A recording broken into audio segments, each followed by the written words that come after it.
नमस्कार, आप देख रहे हैं न्यूज वन इंडिया। मैं हूं आपके साथ पूजा यादव। खबर लखनऊ से है। गरीब पटरी कारोबारियों के लिए संकट मोचक बने हैं सीएम योगी। पीएम आर्थिक पैकेज से नगरीय क्षेत्रों में लोन देने में जुटे हैं सीएम योगी। पटरी रेहड़ी व्यवसायियों को 10,000 तक लोन देने की युद्ध स्तर पर सीएम तैयारी कर चुके। राज्य में पटरी रेहड़ी व्यवसायियों को आसानी से मिलेगा लोन। टीम 11 की बैठक में सीएम योगी रणनीति बना रहे हैं। लॉकडाउन में अब तक 8,41,000 पटरी व्यवसायियों को निःशुल्क खाद्यान्न मिला। पहले ही 1,000 रुपए का भरण पोषण भत्ता सरकार दे चुकी है। सर्वे के जरिए लगातार सरकार पटरी व्यवसायियों की तलाश कर रही है और अब सभी को बांटा जा रहा है भरण पोषण भत्ता और निःशुल्क खाद्यान्न। डीबीटी के माध्यम से भरण पोषण भत्ता दिया गया। सरकार के पास उपलब्ध है पटरी व्यवसायियों का पूरा ब्यौरा और उसी ब्यौरे की मदद से ही उपलब्ध कराया जाएगा पटरी व्यवसायियों को लोन। टीम 11 की बैठक में दूसरे मुद्दे पर भी लगातार चर्चा हो रही है। आज देश के कई क्षेत्रों से प्रवासी कामगार श्रमिकों को लेकर यूपी आएगी ट्रेन। 70 ट्रेनें हैं। पिछले एक सप्ताह में यूपी में 7.5 लाख कामगार और श्रमिक वापस लौटे हैं। पिछले सप्ताह भारत सरकार ने 350 ट्रेनें चलाई। इनमें 60% ट्रेनें सिर्फ उत्तर प्रदेश आई हैं। 4,30,000 कामगार श्रमिक इन ट्रेनों के जरिए उत्तर प्रदेश वापस पहुंचे हैं। 70,000 राज्य परिवहन निगम की बसों से, शेष 1.5 लाख लोग अन्य वाहनों से पहुंचे। अब तक देश के कई क्षेत्रों से लगभग 13 लाख लोग उत्तर प्रदेश पहुंच चुके हैं। सीएम योगी ने अपील की है, पैदल या फिर दोपहिया वाहनों से आप ना चलें, असुरक्षित यात्रा ना करें। सरकार हर किसी को सुरक्षित घर पहुंचाने के लिए प्रतिबद्ध है। सीएम के निर्देश पर उत्तर प्रदेश में 12.5 लाख की क्षमता वाला क्वारंटीन सेंटर तैयार है। राज्य में प्रतिदिन 12 से 15 लाख फूड पैकेट्स वितरित हो रहे हैं। लोगों को क्वारंटीन सेंटर और घरों तक पहुंचाने के लिए 10,000 से ज्यादा बसें लगाई गई हैं। यहां तक कि बसों में निःशुल्क यात्रा के साथ ही हर किसी को भोजन और पानी दिया जा रहा है। क्वारंटीन सेंटर में स्वास्थ्य परीक्षण के बाद होम क्वारंटीन किए जा रहे हैं श्रमिक। कामगारों और श्रमिकों को मुफ्त खाद्यान्न पैकेट और भरण पोषण भत्ता दे रही है सरकार। सीएम ने अधिकारियों को खास निर्देश दिए, किसी भी श्रमिक और कामगार को कोई परेशानी ना होने दी जाए।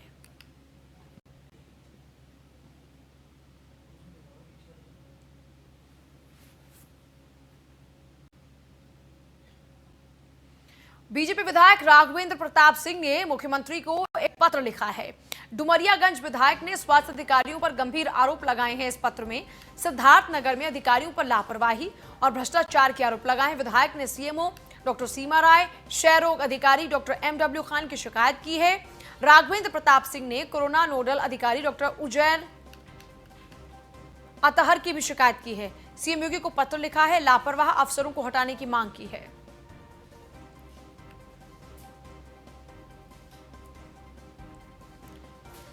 बीजेपी विधायक राघवेंद्र प्रताप सिंह ने सीएम योगी को पत्र लिखा है। डुमरियागंज विधायक ने स्वास्थ्य अधिकारियों पर गंभीर आरोप लगाए हैं। देखिए, इसी तरह से इससे पहले भी कई और आरोप बीजेपी विधायकों के सामने आ चुके हैं, जिसमें वो स्वास्थ्य कर्मचारियों के ऊपर यूं ही आरोप लगाते रहे हैं।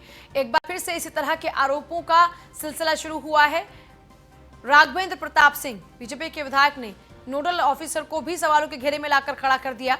साथ ही साथ अफसरों को हटाने की मांग भी की है। बीजेपी विधायक राघवेंद्र प्रताप सिंह ने मुख्यमंत्री को इसी बाबत एक पत्र लिखा है। एसके वाजपेयी मेरे साथ जुड़ गए, मेरे सहयोगी। एसके, विस्तार से जानकारी आपसे चाहेंगे। बिल्कुल, बीजेपी विधायक है राघवेंद्र प्रताप सिंह, जो डुमरियागंज से भारतीय जनता पार्टी के विधायक हैं। उन्होंने मुख्यमंत्री योगी आदित्यनाथ को पत्र लिखा है। पत्र में कई गंभीर आरोप जिले के अधिकारियों पर लगाए हैं, जिसमें वर्तमान मुख्य चिकित्सा अधिकारी, साथ ही साथ 2 नोडल जो अधिकारी हैं जिले के, जो कोविड के तहत नोडल अफसर तैनात किए गए हैं, जिसमें से एक जिला 6 अधिकारी भी हैं। उन पर गंभीर आरोप लगाए। उनका कहना है कि जिस तरह से ये लगातार अधिकारी लापरवाही बरत रहे हैं, जो लगातार कहा जा रहा है कि आप जाकर अस्पतालों का निरीक्षण करें, जो पैसे दिए जा रहे हैं जो कर्मियों को, कामगारों को बांटने के लिए, वो पैसे भी ये पूरे बांट नहीं रहे, कहीं न कहीं पैमाने पर भ्रष्टाचार हो रहा है। ऐसे गंभीर आरोप विधायक की तरफ से लगाए गए हैं। उन्होंने साफ तौर पर मुख्यमंत्री को पत्र लिखते हुए सभी गंभीर आरोप लगाते हुए ये कहा है कि तत्काल इन अधिकारियों को जिले से हटाया जाए, इनको कहीं और भेजा जाए, ताकि जो है इस तरीके की स्थिति उत्तर प्रदेश के किसी भी जिले में ना हो और ऐसे अधिकारी जो लगातार लापरवाही बरत रहे हैं, इनके खिलाफ कठोर से कठोर कार्रवाई की जाए। अब देखना ये होगा कि विधायक के पत्र पर मुख्यमंत्री कार्यालय से क्या एक्शन संबंधित अधिकारियों पर होता है। जी चलिए, ठीक है, बहुत शुक्रिया आपका।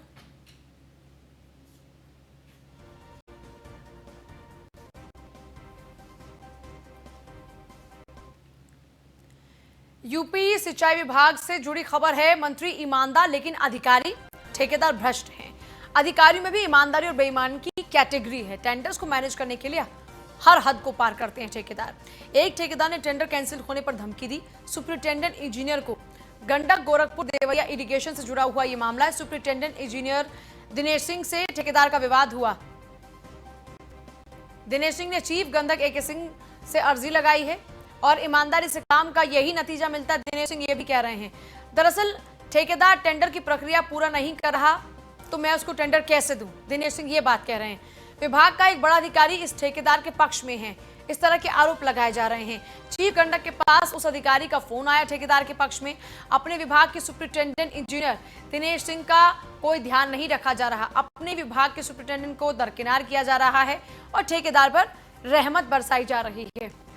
अब इस रहमत का क्या असर और क्या अंदाजा लगाया जाए, या आप बेहतर तरीके से समझ सकते हैं। नोडल ऑफिसर बनाए जाने के बाद IPS लक्ष्मी सिंह एक्टिव हैं। पहली बार मेरठ में पुलिस की सख्ती नजर आई। लॉकडाउन का मजाक उड़ाने वालों के खिलाफ कार्रवाई हुई। कोरोना फ्री जोन बनाने के लिए IPS लक्ष्मी सिंह का यह पहला प्रयोग है। मेरठ की जनता और राजनीतिज्ञों ने इस प्रयोग को सफल बताया। आने वाले दिनों में मेरठ में दिखेगी और ज्यादा सख्ती।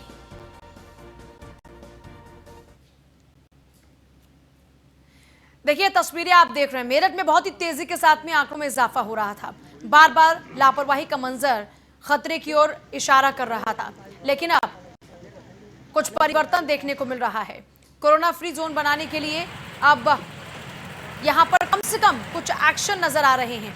कल आपने देखा पूरी तरह से लॉकडाउन किया गया और इसके अलावा IPS लक्ष्मी सिंह खुद निगाह रख रहे हैं कि उनके निर्देशों का पालन ठीक से हो रहा है कि नहीं।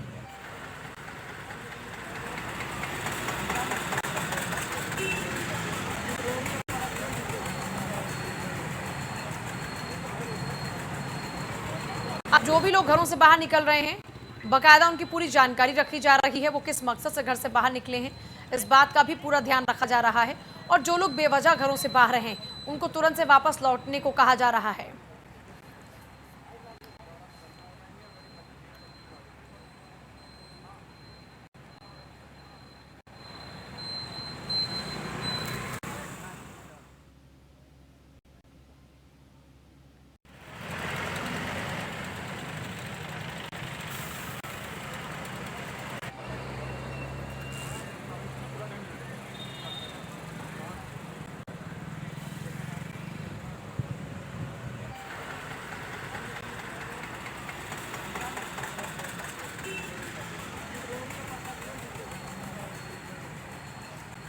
पहली बार मेरठ में कुछ सख्ती नजर आ रही है, वरना इससे पहले की तस्वीर मेरठ में ऐसी थी, हर कोई अपनी मनमानी कर रहा था। भले ही कितना ही तेजी से आंकड़ा मेरठ में क्यों ना बढ़ा हो, संक्रमण तेजी से क्यों ना फैला हो, लेकिन उस सब के बावजूद भी प्रशासनिक स्तर पर कई खामियां देखने को मिल रही थी। और अब तस्वीर कुछ बदलती सी नजर आती है मेरठ की। अब चप्पे चप्पे पर, चौराहों पर पुलिस वाले तैनात हैं और बेवजह घरों से बाहर निकले लोगों से अब सवाल पूछे जा रहे हैं।